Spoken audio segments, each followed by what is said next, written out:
I said no to babysitting my sister's kids, so she dumped them in a taxi to my address anyway, except the driver got it wrong. 3 days later, I got the call that destroyed her. This is Detective Sarah Barnes with Metro Police Department. We have 2 minors here who were dropped at 425 Oak Street approximately 3 hours ago. They had a note with your contact information. The words didn't make sense at first. I was standing in my hotel room at 8:47 a.m. on a Saturday, halfway through getting dressed for the opening session of a marketing conference I'd registered for 6 months ago, paid $800 for the ticket, booked the hotel, blocked off my entire weekend. I'm sorry, what? My hand froze on my blazer zipper. 2 children, ages 6 and 4. They say their names are Jake and Emma Morrison. The note says they were supposed to be dropped at 425 Oak Street, but no one answered the door. A homeowner found them crying on her porch and called 911. My stomach dropped through the floor. I live at 425 Oak Avenue, not Oak Street. Those are completely different neighborhoods. Silence on the line. Then Detective Barnes's voice went cold, professional cold, the kind that meant something very bad had happened. So you're saying these children were sent to the wrong address? Apparently. But I didn't send them anywhere. I don't know how they got there. Ma'am, can you verify their identities? Full names and date of birth? My hands started shaking. Jake Morrison, born March 15th, 2018. Emma Morrison, born September 3rd, 2020. They're my nephew and niece. My sister Rachel's kids. And where is their mother? I have no idea. That was a lie. I knew exactly where Rachel was. Wine country, with her husband Mark, on a surprise romantic getaway, because I'd refused to babysit. Ma'am, we need a guardian at the station immediately. These children have been alone for over 3 hours. They're frightened and one of them is asking for you. I grabbed my keys, didn't even change out of my pajama pants and conference blazer, just shoved my feet into sneakers and ran. The conference could wait. Those babies were alone and scared because of my sister's reckless, entitled bullshit. I'd been working in marketing for 8 years when everything with Rachel finally exploded. Good job. Director of digital strategy at a mid-sized agency, made $73,000 a year, had my own apartment in a decent neighborhood. No husband, no kids, just me and my career and my carefully built life. Rachel was my older sister, 37 to my 33, married to Mark, software engineer, made good money, generally decent guy who'd gotten trapped in Rachel's orbit like everyone else. They had 2 kids. Jake was 6, Emma was 4, sweet kids. I loved them. But Rachel had always believed the world revolved around her convenience. Growing up, she was the golden child, got the better bedroom, the new clothes while I got hand-me-downs, the car on her 16th birthday while I worked at Dairy Queen to buy my own. Mom and Dad thought the sun rose and set on Rachel. Meanwhile, I was expected to be grateful for scraps of attention. Your sister needs support, Mom would say whenever I complained. She's going through a lot. Rachel was always going through a lot. But the lot was usually self-created drama that somehow became everyone else's responsibility to fix. The babysitting thing had been escalating for months. It started small. Can you watch the kids for an hour while I run errands? Then it became entire evenings. Mark and I need a date night. You're not doing anything, right? I'd say yes because I felt guilty. Because family helps family. Because saying no to Rachel meant dealing with her meltdown and Mom's disappointed phone call. But 3 weeks ago, I'd finally set a boundary. Rachel had called on a Thursday at 2:47 p.m. while I was in a client meeting. 7 missed calls. I'd called her back during my lunch break. What's wrong? Is someone hurt? I need you to watch the twins this weekend. Mark booked us a surprise trip to wine country, some boutique hotel in Napa. We leave Friday. I can't. I have that marketing conference I've been talking about for months, the one in San Francisco. Cancel it. Rachel, I paid $800 for the registration. I'm speaking on a panel about social media strategy. This is important for my career. And your family isn't important? That's not what I said. Sounds like exactly what you said. Family comes first, Morgan. Or it should. But I guess your career matters more than your niece and nephew. My jaw clenched. I'm not canceling a work conference I registered for 6 months ago because you need a last-minute babysitter. I'm asking you, as your sister, to find someone else. You're so selfish. Her voice went cold, sharp. What's more important than being there for family? What's more important than Jake and Emma? Rachel, that's not fair. She hung up on me. I'd stared at my phone for a full minute, angry, guilty, relieved. I'd set a boundary. Finally, I thought that was the end of it. I was so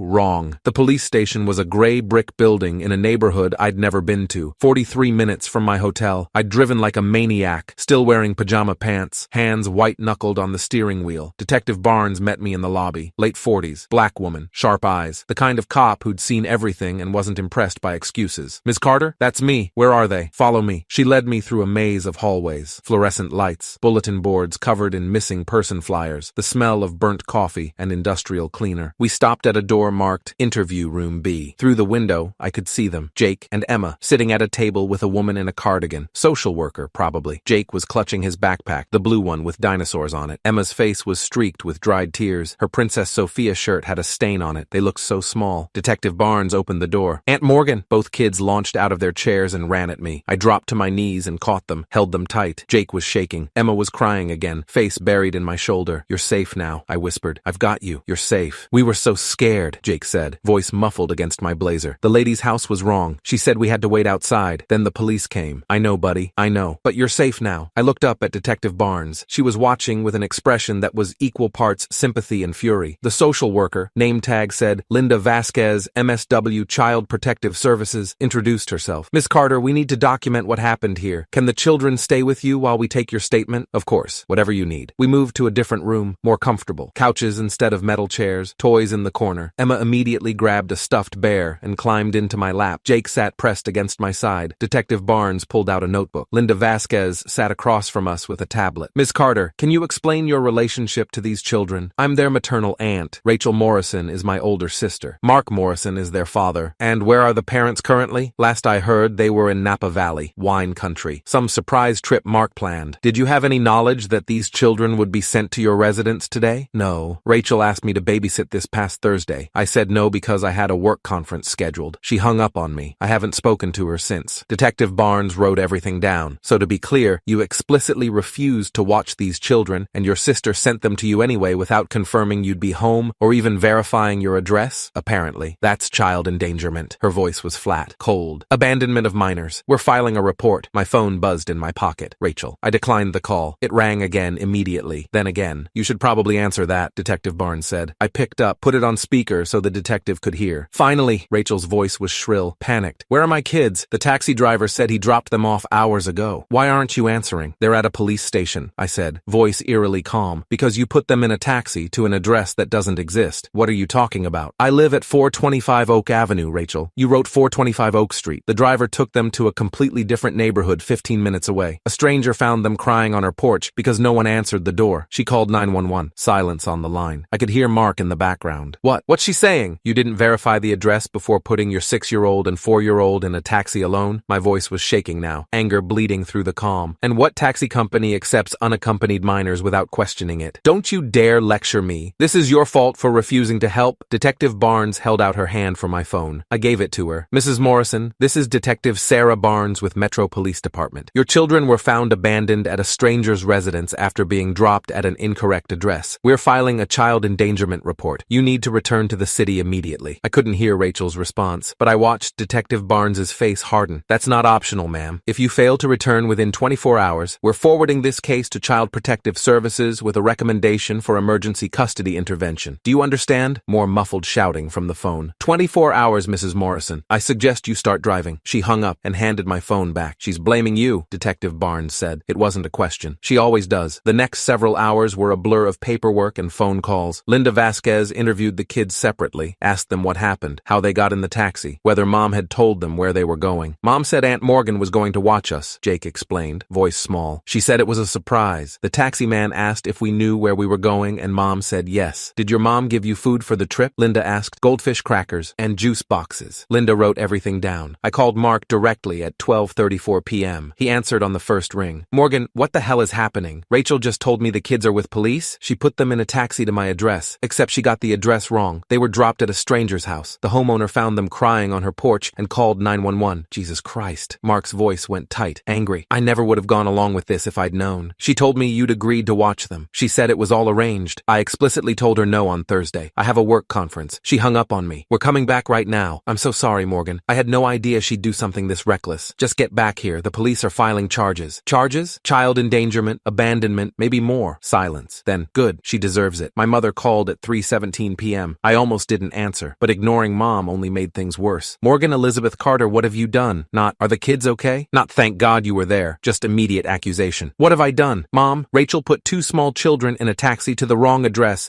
and left them at a stranger's house. I'm at a police station because a detective called me. Your sister made a mistake. One mistake. And you're going to tear this family apart over it? She endangered her own children because you refused to help. If you'd just watched them like she asked, none of this would have happened. My hands clenched around the phone. I had a work commitment, a conference I paid for 6 months ago. I'm allowed to say no. Family comes before work, Morgan. You've always been so selfish, so focused on your career. Meanwhile, your sister is trying to keep her marriage alive and you can't spare one weekend to help. She put Jake and Emma in danger. Don't you understand that? They could have been kidnapped, hurt, killed, because Rachel was too entitled to verify an address or find an actual babysitter. You're being dramatic. dramatic. I'm being honest, and if you can't see how serious this is, then you're part of the problem. I hung up. My hands were shaking. Emma was still in my lap, half asleep now. Jake was coloring at the table with crayons Linda had given him. They were safe. That was all that mattered. Rachel and Mark arrived at the police station at 9:23 p.m., 11 hours after Detective Barnes's call. They'd driven straight back from Napa, though Rachel looked like she'd taken time to change clothes and fix her makeup. Mark looked exhausted, angry, done. Rachel looked like a victim preparing for a performance. Detective Barnes met them in the lobby. I stayed in the family room with the kids, watched through the window. Rachel was crying, gesturing, playing the devastated mother. Mark was stone-faced. After 37 minutes,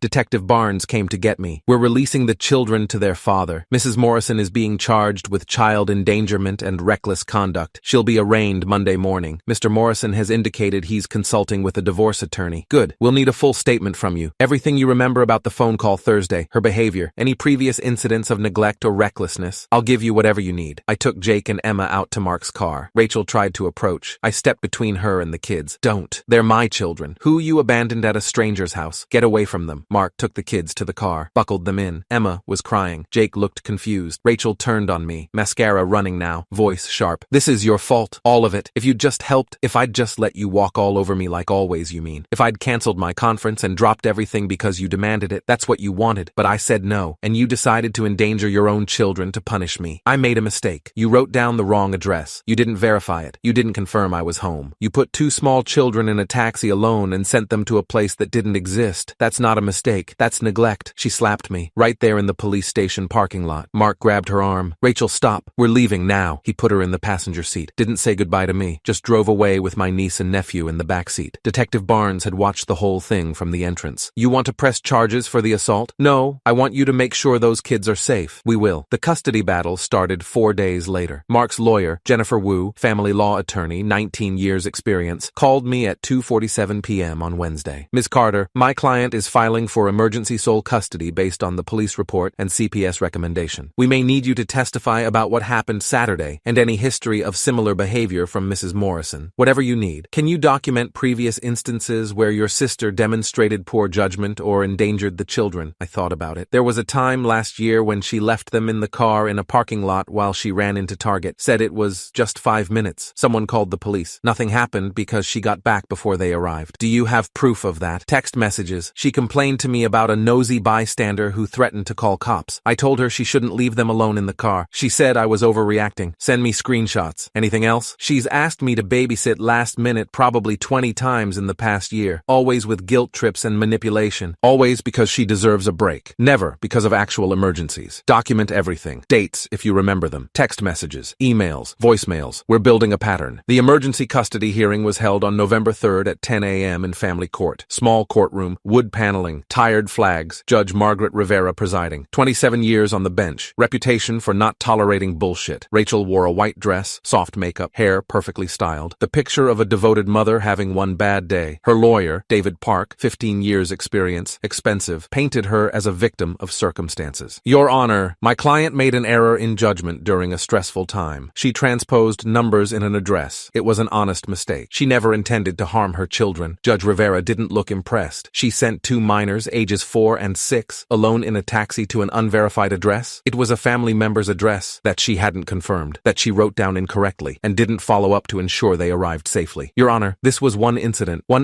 that put 2 children at risk of abduction, injury, or death. Jennifer Wu stood. Your Honor, if I may, this wasn't Mrs. Morrison's first incident of poor judgment. We have documentation of a previous incident where she left the children unattended in a vehicle. We have testimony from Ms. Morgan Carter, the children's aunt, documenting a pattern of manipulative behavior and last-minute demands for childcare. And we have the police report and CPS evaluation from the abandonment incident. I'd like to hear from Ms. Carter. I stood, walked to the witness stand, sworn in. Jennifer asked me to walk through what happened. I told the story methodically. The conference I'd registered for in April. Rachel's phone call Thursday demanding I cancel. My clear refusal. The call from Detective Barnes Saturday morning. Finding Jake and Emma at the police station. Terrified. Did Mrs. Morrison verify your address before sending the children? Judge Rivera asked. No, Your Honor. If she had, she would have realized Oak Street and Oak Avenue are different locations in different neighborhoods. Did she confirm you would be home to receive them? No, she knew I was at a conference. I told her that explicitly on Thursday. And yet she sent them anyway. Yes. David Park tried to cross-examine. Ms. Carter, isn't it true you and your sister have a contentious relationship? We have a complicated relationship, but that doesn't change what happened Saturday. You refused to help your sister when she asked. I set a boundary. I had a work commitment. She chose to ignore that boundary and endanger her children rather than respect it. Judge Rivera held up her hand. I've heard enough. Mr. Park, your client's decisions speak for themselves. Detective Barnes testified next, walked through the police report. The 911 call from the homeowner, finding Jake and Emma crying on a stranger's porch. The 3 hours they'd been alone before anyone figured out what happened. In your professional opinion, Detective Barnes, did Mrs. Morrison's actions constitute child endangerment? Absolutely, Your Honor. She sent 2 minors, one of them 4 years old, alone in a taxi to an incorrect address without verifying their safe arrival. If the homeowner hadn't been decent and called police, those children could have been abducted, injured, or worse. Linda Vasquez from CPS testified. The children were traumatized when we interviewed them. Jake kept asking if they were in trouble. Emma was afraid her mother was mad at her. Neither child understood why they'd been left alone. The taxi company provided records. The driver, who'd since been terminated, had accepted unaccompanied minors against company policy. Rachel had given an address written on a sticky note, 425 Oak Saint. No apartment number, no zip code, no phone number. Just those 3 pieces of information and 2 small children. Judge Rivera's face was stone throughout the testimony. When everyone had finished, she looked at Rachel. Mrs. Morrison, you sent your children alone in a taxi to an unverified address after being explicitly told your sister was unavailable. You didn't confirm they arrived safely. You didn't provide complete contact information. You prioritized your convenience over your children's safety. This demonstrates severe neglect and a fundamental disregard for child welfare. Rachel started crying. I made a mistake. One mistake. I love my children. I'm sure you do. But love isn't enough when it's accompanied by this level of recklessness. Judge Rivera looked at her notes. I'm granting Mr. Morrison temporary full custody. Mrs. Morrison will have supervised visitation only twice per week, pending completion of parenting classes and family counseling. We'll reconvene in 6 months to assess progress. The gavel struck at 11:47 a.m. Rachel blamed me for everything, called me screaming that afternoon. You destroyed my marriage. You stole my children. You're a vindictive, jealous bitch who couldn't stand seeing me happy. You put Jake and Emma in a taxi to the wrong address and left them at a stranger's house. I didn't do that. You did. Because you refused to help. Because I had a work commitment. Because I'm allowed to say no. Because family doesn't mean I have to drop everything whenever you demand it. You'll regret this. I swear to God, you'll regret this. She hung up. My mother called 10 minutes later. Are you happy now? You've destroyed your sister's life. Mom, she endangered her own children. She lost custody because of her choices, not mine. You testified against your own sister in court. I told the truth. That's all I did. Family protects family, Morgan. You were supposed to have Rachel's back. And she was supposed to protect her children. She didn't. So now someone else has to. Those kids need their mother. Those kids need safety. They need someone who won't abandon them at a stranger's house because they didn't get their way. I don't even know who you are anymore. I'm someone who protects children, even when it cost me my family. I hung up. The supervised visitation reports came through Mark's lawyer 6 weeks later. Rachel spent most visits on her phone,